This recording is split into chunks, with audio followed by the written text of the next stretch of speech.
Welcome to the Beyond 50 radio program. I'm Devin DeCuna, joined alongside by Daniel Davis.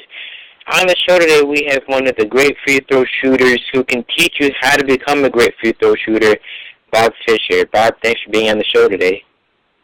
You're welcome. Thank you for having me. Hey, Bob, we had John Fontanella on our show a few months ago, and he mentioned you. If at all, how did his book, The Physics of Basketball, inspire you at all? John Fontanella's book was a tremendous influence on me in the sense that about 20 years ago I heard the advice, become an expert in something, and for me that was shooting a basketball. I'd always prided myself and was interested in shooting, and it was just something that I really loved to do. I loved to see the ball go through the net. And up to the time that Fontanella wrote that book, which he published in 2006, The Physics of Basketball, I was always listening to and following the gurus of the game, so to speak, and trying to learn their methods, which I always achieved a certain degree of efficiency with it. It wasn't that they were wrong, but it seemed like there was something missing. And what Fontanella's book did was it just totally changed my thinking, because as you know, he took the flight of the ball and broke it down into 4 factors and did a mathematical analysis of it, and at that point he determined that the proper arc and speed of the ball for the slowest moving ball at the rim. And all I did at that juncture was go out into the shop and build a device based on his numbers, and I started using it with players that I was coaching one-on-one in their shooting, and I'd set up this angle device next to them, and then we would film them, and they could see where their arm was so they could hit the proper trajectory on their shot. And then we took this device and we went down and met with Gary Bourne of the Dallas Mavericks, and he showed us through the Mavericks facility, and we showed him some of the props that I uses, and he called me the next day and wanted to know if he could buy one of those angle devices that I built, which was rather crude, but I agreed to sell him one, and I made one for him.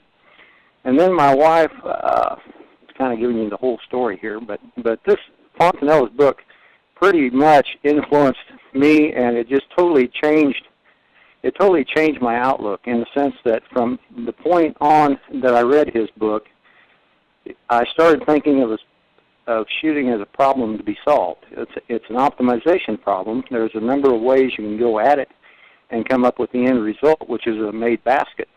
But it is ultimately an optimization problem, and it was a matter of just taking a shift in thinking, and I stopped listening to opinions so much, and I started thinking for myself to a great extent, and studied medical journals and physics where I could understand, and put mathematics and trigonometry to it a little bit, to where I could figure out where my body parts should be when I was shooting. And I came up with several different methods of shooting. You know, Bob, I don't know if you saw the end of the Bulls game last night, but Derrick Rose got fouled late in the game and had the chance to tie the game up from the free throw line. He made the first but missed the second, and I heard the commentators mention that Derrick looked very uncomfortable at the line. How do nerves affect the way you shoot free throws? The shooting starts and stops in the brain. Everything, everybody always brings that. Is it mental or is it physical?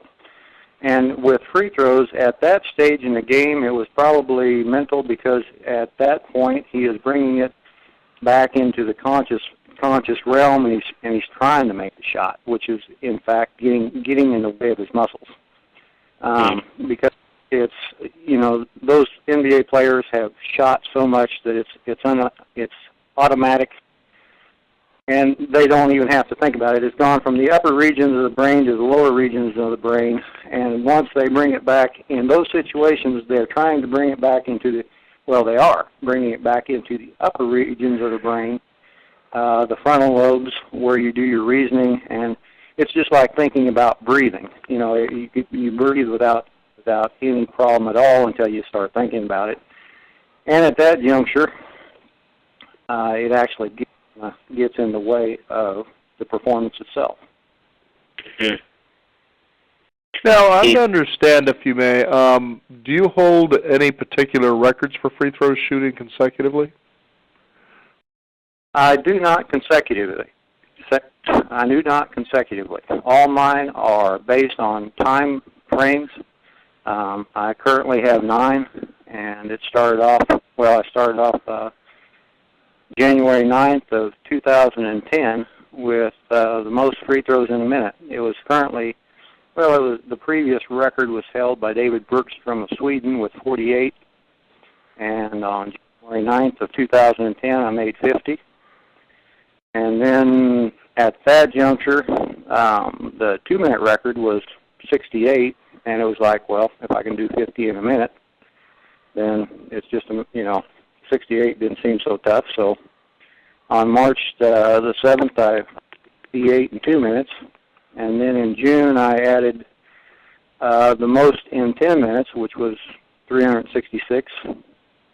And the same day I also established a new record of most free throws in 30 seconds with 33. Mm-hmm.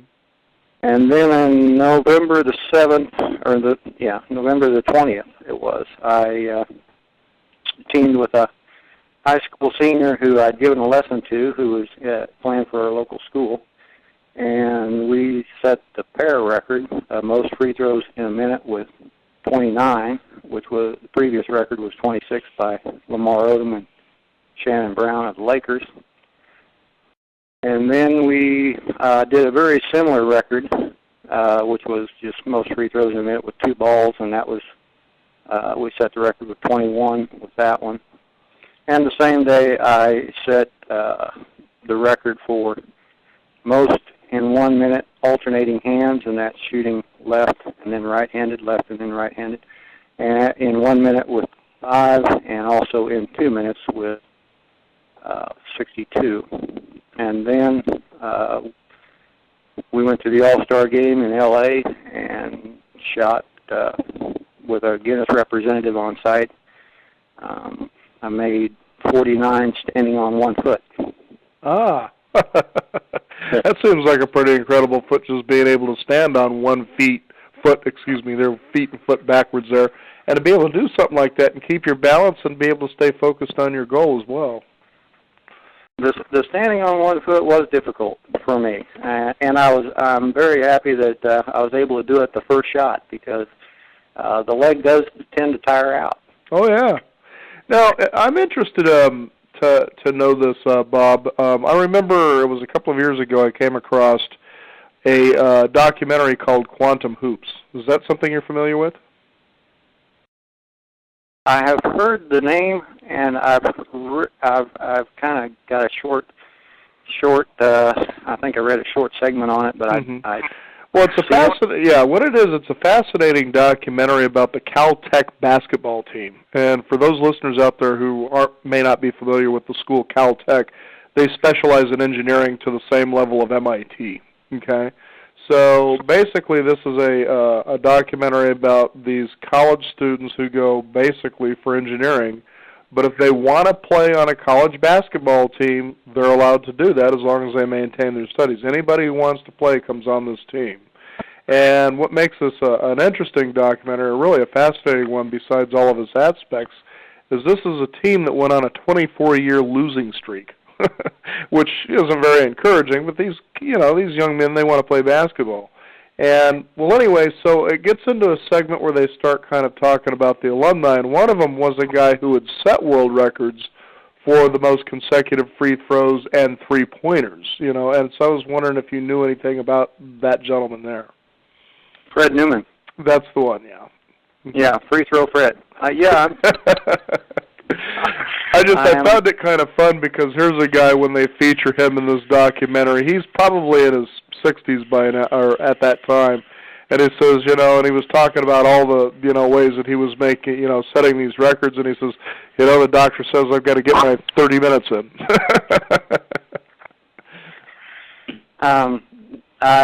I do know of Fred Newman. He's listed on the website, the records page on NBSAshooters.com, which I think he was recognized with having 5 Guinness World Records. Mm-hmm. And he's quite the shooter and still is. He's over 70 now, I believe. Mm-hmm. Mm-hmm.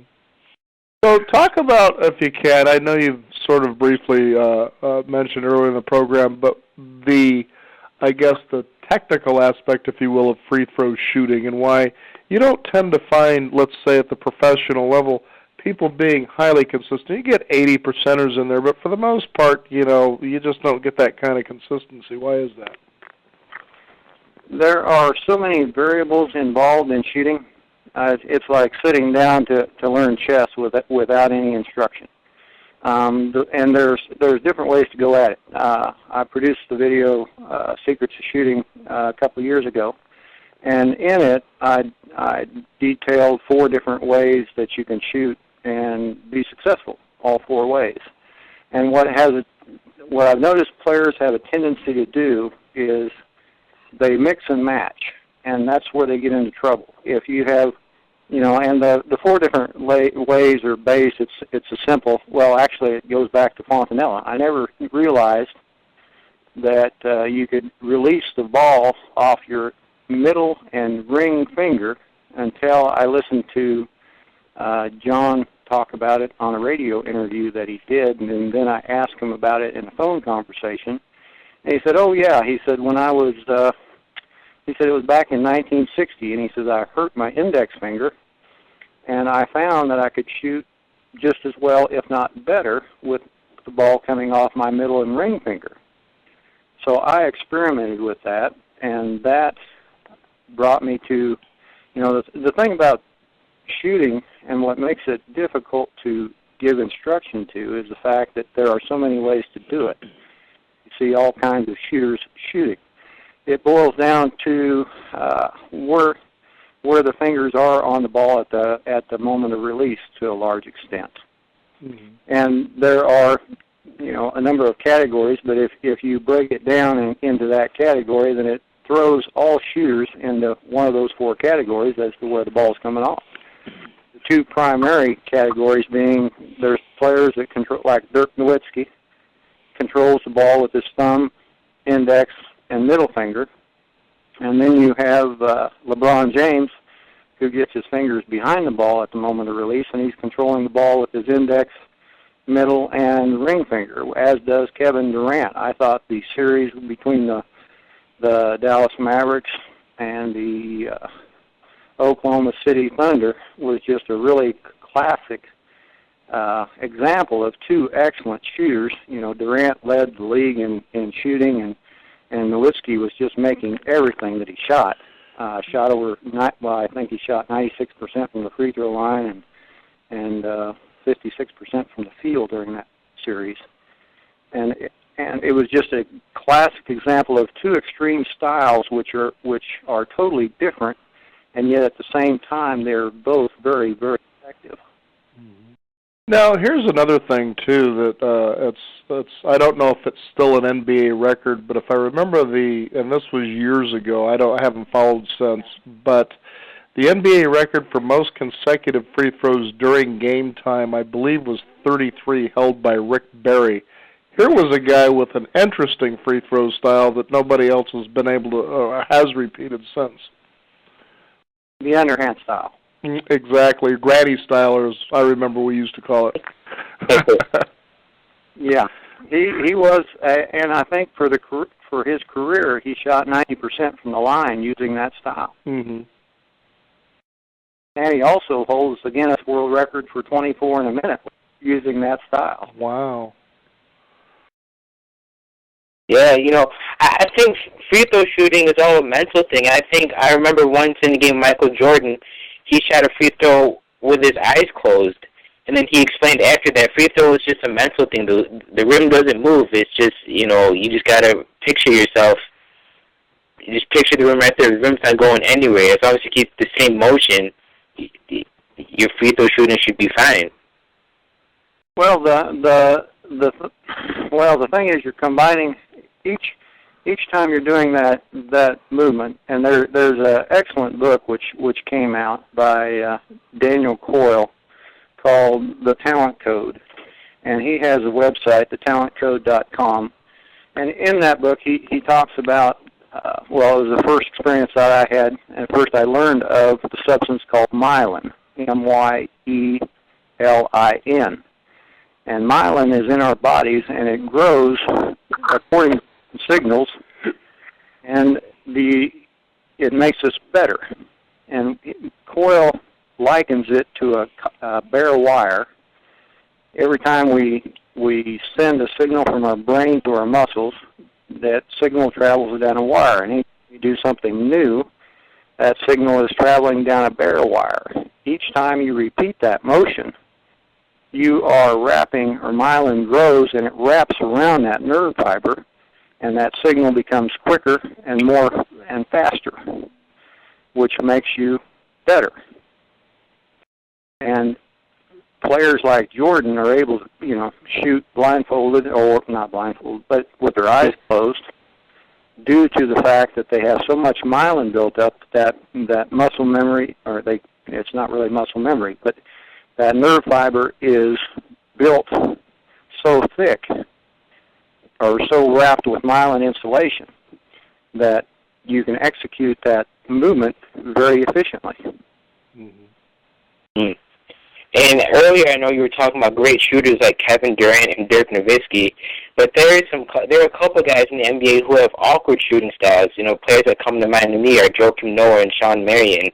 When Joakim shoots, it looks terrible because his shots, instead of the normal shooting motion, his shots spread apart. And then when Marion shoots, it's like a little push shot. If you were coaching someone who had their kind of shooting style, would you change it at all, or what techniques would you do to improve it?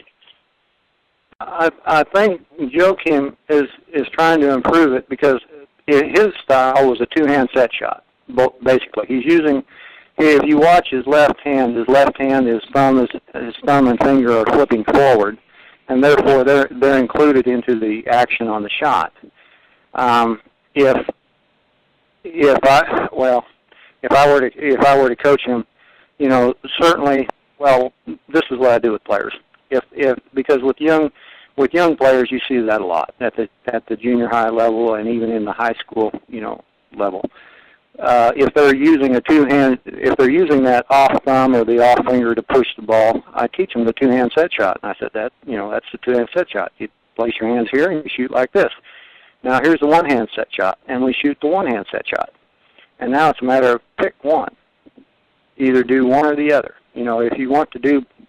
Now with Sean Marion's style, he is just using a lower release, and it's I would say it would be off the hip, but with him it's coming more from the center of his body. And I think from what I've seen on YouTube videos, it's somewhat similar. Fred Newman kind of shoots the same way, only his is a little bit higher. He's coming out of the chest, but whether you're shooting low or whether you're shooting high, the motion is somewhat similar. It's somewhat basically the same. There are certain techniques that are attributed to each style. It comes down to the moment of release. If you get the moment of release right, then you've done a lot of other things right, and you have an excellent chance of making the shot. Now, Bob, I'm kind of curious. I don't know if this is true, but certainly elaborate. It wasn't until you were past the age of 50 that you decided to start shooting? That is correct. I was 52 when I first stepped into the gym, and I after I was always I wasn't even an average athlete. I just kind of wondered, how come you waited until that time? I mean, what was it that maybe, and I don't mean to say this facetiously, got you off the couch to go do this?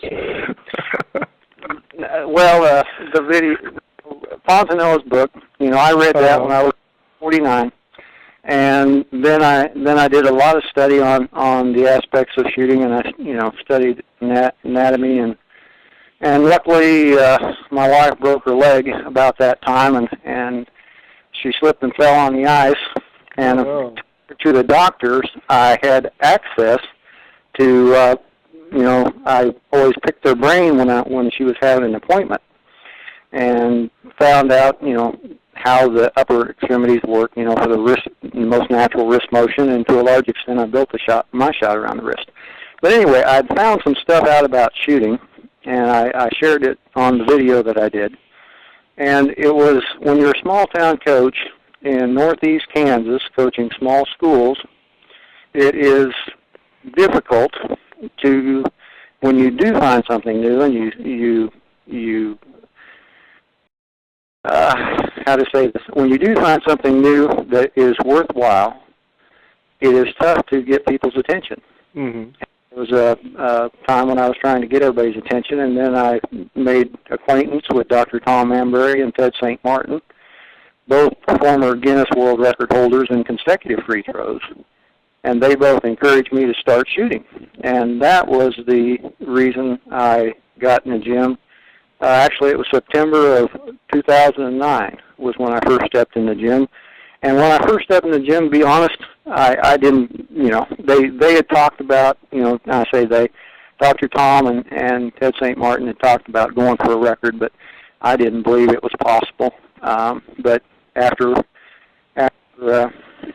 being in the gym for about a month, I started to see major progress. Mm-hmm. And I just applied what I had learned, and I applied a lot of the information out of the book, The Talent Code, by Daniel Coyle, as to how to accelerate the learning curve by using deliberate practice, or deep practice, as he says it. Kay Anders Erickson is the expert on experts who's down at Florida State University. And he is the expert on deep practice, or deliberate. He calls it deliberate practice. Mm-hmm. But that is when you're totally focused and striving to get better, mm-hmm. which is somewhat different than what most people do. I mean, when you shoot free throws, most people envision someone standing at the line taking 3 dribbles and then shooting, and then getting the ball back, taking 3 dribbles and shooting. I don't do that. I practice differently. I'm constantly trying to accelerate and constantly be at that point to where I fail. And then once I work at it a while, I get to where I can accomplish that, and then I try and raise the bar, so to speak, which is what these guys are talking about as far as the deliberate and deep practice aspect. Bob, I was just thinking about something that I thought would be a good way, as you had mentioned just previously about getting somebody to pay attention. You should do a fun little tour called Free Throws on Ice. Since you mentioned your wife, it just came to mind to see you standing in an ice skating rink, seeing how many consecutive free throws you could make in a row on an ice rink. Now, that would be a challenge. That would be maybe have some tigers chasing you around, and you got 2 minutes to make as many as you can. Extreme free throws. A takeoff between the ice and Blake Griffin. You don't get to wear ice skates, though. That's the problem. Yeah, help. Now, I understand that you actually gave a really inspiring motivational speech. Talk about what your message was to the student body there. That was pretty much, I had 2 key points. And the first one was, this was down at Eureka High School in Eureka, Kansas. I have a niece there, and she asked me to come down and give a demonstration. And the 2 key points that I tried to get across to the students was, number 1, you can grow talent. It's not something that you're born with. And that was not something of thinking. And, along that line, we have a tendency in this country to sell ourselves short. We're capable of more than what we think. Everyone has a capacity to become good in whatever you love enough to put time and effort into doing. And that goes back to Daniel Coyle's book, The Talent Code, and Erickson's studies.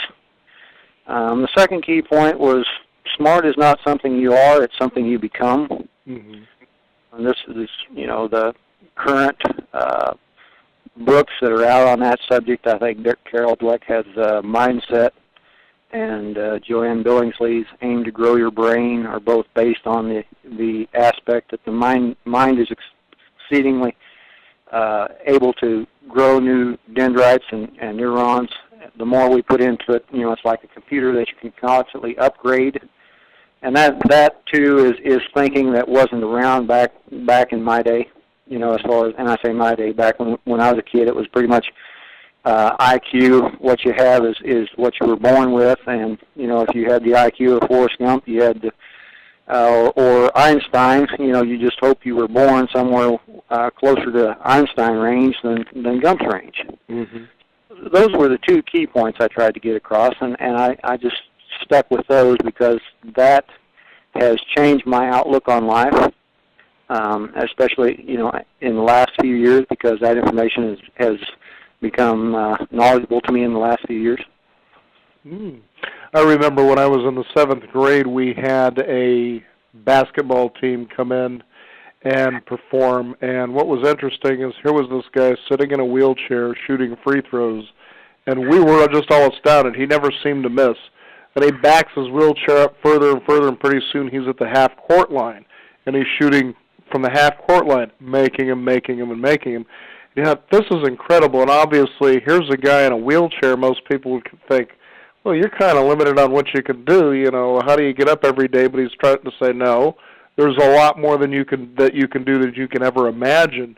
And when he finally had mentioned during the course of this particular assembly that they had actually played and beaten the Harlem Globetrotters, of course, we're all scratching our heads. We're just kids. How was that possible? He says, well, we made them play us in wheelchairs. But it's true, though. I mean, based on what you've been able to achieve starting at the age of 52, like you said, you're letting people know the ability to have talent is within all of us. It just depends on how hard we want to work for it and what our goal is. You are exactly right. That is it in a nutshell. And Bob, just to go along with what you were talking about earlier in the program, you said you set the Guinness World Record for free throw shooting on one leg at the All-Star game. Personally, I feel that's incredibly remarkable. What kind of concentration does it take to shoot on one leg compared to just two legs? Actually, I'm shooting so fast that it's easier, I think, for me. I mean, it's more game-like. That goes back to why our guys missing free throws in pressure situations is because they have too much time to think. And when I'm putting up shots, I'm going fast enough. But believe it or not, even going fast, like in that minute at the All-Star game, my focus and concentration could have been better. Though, because you do have time, your mind does tend to drift. And I shouldn't say, well, I could have done better than that, but yeah, if I a little more, but it was a great experience. I don't get the opportunity every day to go perform in front of a crowd, and my wife and I went out there, and she was handing me the balls and doing a great job of it. But it was really a fun experience. It was a good time. There's one other thing I'd like to throw out, and that is after we got back from the All-Star game, we got a call from Court Crandall, who was doing a documentary on called Free Throw at Compton High School. And what Court had done was he had raised a bunch of money, and he had the idea to take 8 students out of the student body with a GPA of 3.0 or higher and have them compete for a scholarship. And the winner received a $40,000 scholarship. And he asked and he was referred to me by, actually Dr. Tom Amberry was supposed to do it originally, but his health kept him from that. Dr. Tom's getting up in the age now. He's like 89, I think he is. But anyway, Court asked if I would come out, and he flew us out, and we provided instruction to the kids about 4 days before the event. But that was a great experience because the kids were very receptive, and it was very, very good cause. I take my hat off to Crandall, and there's more information on that at www.freethrowmovie.com. It kind of tells the story behind it. But Court did a good thing, and I was happy to be a part of it. Bob, you also have a YouTube channel where they show you doing what you're doing. Tell us about that. YouTube, we posted, there's the first one that I did, that's 50 in a minute, is on there, and I think the All-Star appearance is on there. Also, I think the one that's most entertaining is we were doing a fundraiser for a school where I practice at part of the time at Vermilion, Kansas, and I did 33 and 30 seconds, and that's also on there. Right on. Well, Bob, it's been a pleasure to have you on the Beyond 50 radio program. Any other information you'd like to share with our audience? No, I can't really call anything that I feel like I've come up with a better way to teach shooting. I haven't got into talking about the teaching aspect of it that much, but it's definitely more of a constant approach with more learning on the part of the participant. But other than that, it's more of a more than a one style fits all type shooting. It's variety. I think it's been proven to be better. But no, I think that pretty much covers it. Thank you very much. You bet, Bob. Thank you so much. Devin? Oh, yeah, one last question, Bob. Who do you got in the finals, Dallas or Miami? I would think that Miami seems to be playing very well. The big three for them right now seems to be clicking. They had their troubles earlier, and I would have to go with them. I would like to see Dallas pull it off just because of the experience and the fact that Jason Kidd, he's 38, and this would probably be his last, you would think. So, I kind of like, I would tend to pull for Dallas, but I'm thinking that Miami will do it. Yeah, I hope Dallas pulls for it too. I'm really pulling for them this year. Bob, again, thank you for joining us here on the Beyond 50 radio program. It's been a pleasure. Well, thank you. I sure appreciate this. You betcha.